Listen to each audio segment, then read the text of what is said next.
একটা রজনীকান্ত সেনের আমার গলায় গান গাইছি, শোনো। কি রূপে এসেছি, কেমনে বাজাবো, তা ভাবিয়া কেন জীবন কাটাবো। তুমি আনিয়াছো তোমারেই পাবো, এই শুধু মনে করি। অরূপ স্বরূপ সগুণ নির্গুণ, দয়াল ভয়াল হরি হে।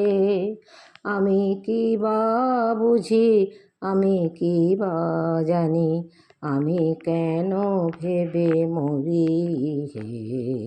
কি রূপে এসেছি, কেমনে বা যাব, তা ভাবিয়া কেন জীবন কাটাবো।